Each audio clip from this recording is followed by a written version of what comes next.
For many Guatemalans, corruption in government is starting to sound like a bad joke. And their comedian-turned-president, Jimmy Morales, is center stage. Last week, he tried to expel the UN investigator probing the accusations against him. Confirmo mi decisión plena de declarar persona non grata al señor Iván Velasquez Gómez en su calidad de comisionado de la Comisión Internacional contra la Impunidad en Guatemala, CICIG. Ivan Velasquez says Morales hid more than $825,000 in funding for his presidential campaign in 2015. As party secretary, he could have received anonymous donations or omitted them from the official books. It's a flashback to 2 years ago, when the same UN body probed former President Otto Perez. Protests lasted months and eventually forced Perez out.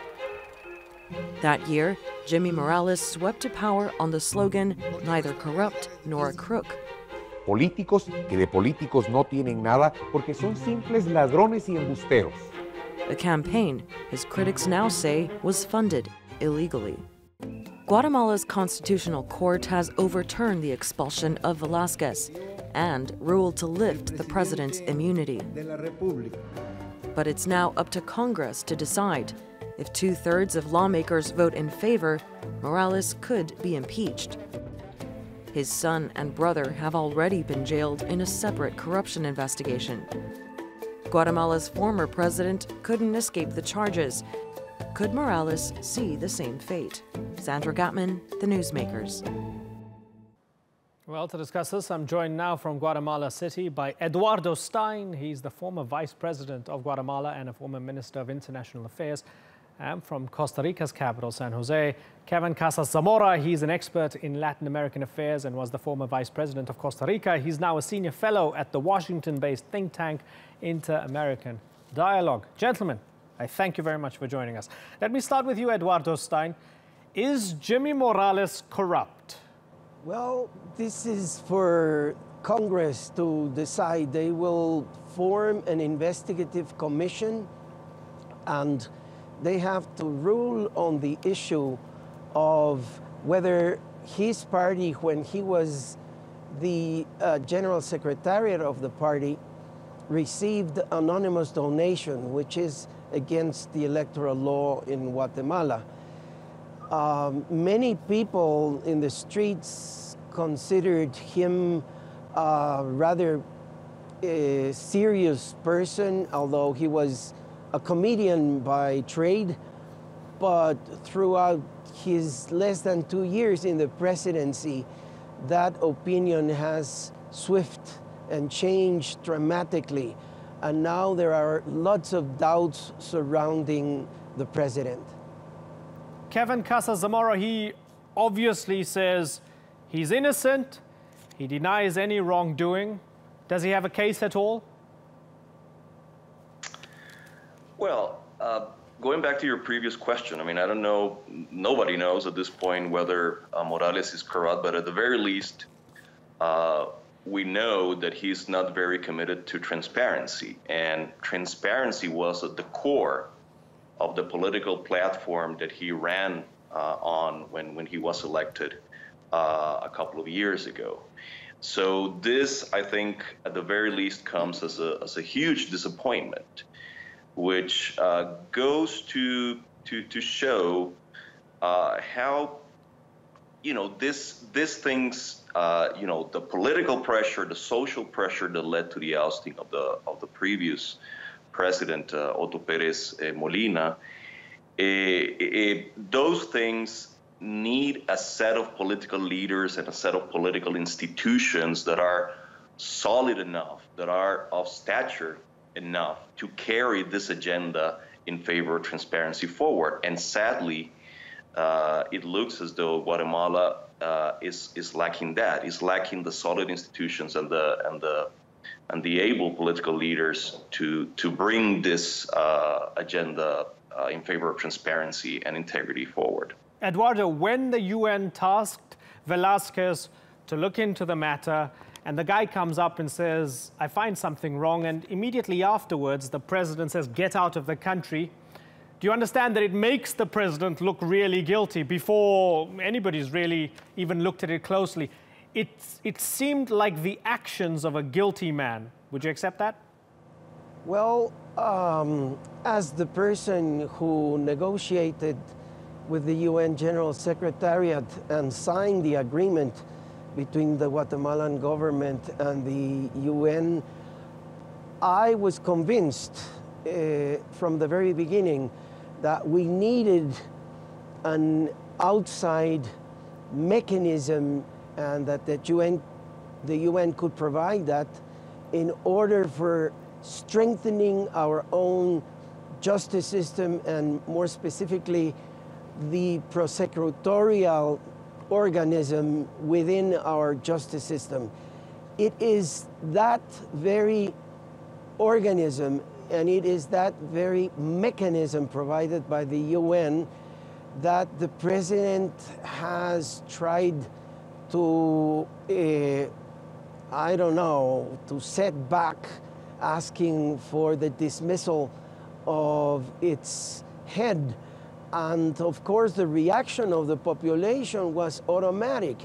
He is trying to kick out the very person who is investigating him. Yeah. Kevin Casasmara, the fact that these prosecutors need 2/3 of Congress in order to push through this formal investigation, and if they want to see, if they want to see Jimmy Morales really face the music, 2/3 of Congress has to agree. And the fact that many opposition members and many members of Congress are also under scrutiny, does that suggest to you that this isn't going to happen because Code of Omerta, let's just close ranks and not open up the gates of hell for us all to possibly lose our jobs? Is that what's going to happen? I don't know, but it's a possibility. You know, it's not a done deal that he's going to be impeached over this. But the trump card in all this is social pressure, and I think there's a lot of it in Guatemala. I don't think the social pressure that led to the ousting of previous President Otto Perez has simply vanished, has simply gone away. I mean, that's still there. I mean, there's a social demand that sustains whatever the International Commission Against Impunity is doing in Guatemala. I think they have a lot of support. And they have a lot of support, the CC has a lot of support for the same sort of reason that whenever they run an opinion poll in Europe, people in places like Italy are more likely to support the European Union. So that kind of support is not likely to go away, and that's a big problem for the president and for the political elite in Guatemala in general, should they choose to close ranks and protect the president. Eduardo, are we going to see this escalate on the ground where the people push back? Well, the population is divided because there are several sectors who are appreciating the work of Mr. Ivan Velasquez, but there are others who question his impartiality in investigating some cases and not investigating others. We have now like a three-ring circus. On the one hand, there is the direct confrontation between the president and the Attorney General, who is a lady that supports all out the activity of Mr. Velasquez. On the other hand, there is a negotiating option that is awaiting for the answer of the Office of the General Secretary of the UN so that they can revise the way in which this International Commission Against Impunity has performed in Guatemala. And thirdly, there is the population at large who is claiming for deep down structural reforms that this government, that this Congress, and that this judiciary don't seem to be willing to take up. Eduardo, is Are the institutions strong enough for the Supreme Court to actually provide a check on the executive? Well, part of the problem that triggered the request to the UN to bring this international commission to Guatemala was precisely the weakness of the institutions and the failing of the three powers of the state to check on each other. And we didn't have, and we still don't have, a good check and balances system. Now, the whole issue is in the hands of Congress, and we very much doubt that it's going to be an easy thing to solve, because there are several other parties who are being investigated for the very same reason, for accepting illegal money during the campaign. So, Kevin, the fact that opposition members are also in the spotlight here, does it open up the situation to a sort of political whataboutery, where you can have the president's supporters say, well, everybody's dirty, everybody's guilty? We saw something similar in Brazil, I think, where you had Dilma supporters saying, but Temer is guilty, but everybody's guilty, why are you picking on us? Does it risk going down that rabbit hole in Guatemala? It's very possible. I think that Eduardo was alluding to something that is critical here, which is the issue of campaign finance. You know, it's very difficult to find someone who has the high moral ground when it comes to campaign finance in Guatemala or anywhere else in Latin America, to be honest. So that's an issue that when it gets probed by investigators, that tends to generate a very strong pushback from the political elite, because ultimately most political actors engage in shenanigans when it comes to campaign finance. So it's very likely that this is the sort of issue that would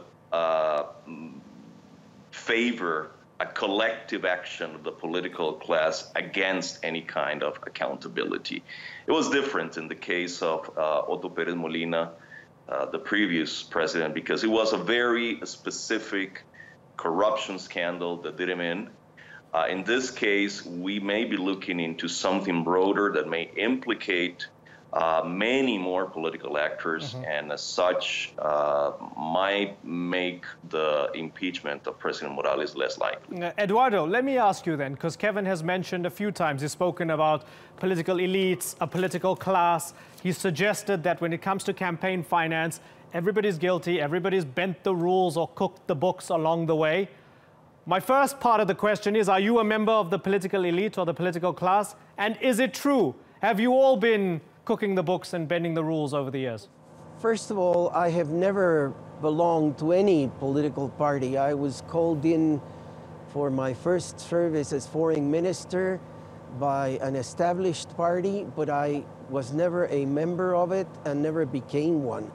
And when I was called in to be a vice presidential candidate, the situation was the same. And I believe that this independence from any political party allowed me to perform some of the tasks that the Constitution places on the vice presidency, mainly on the service of indigenous communities in Guatemala, which are grossly misrepresented in the political elites.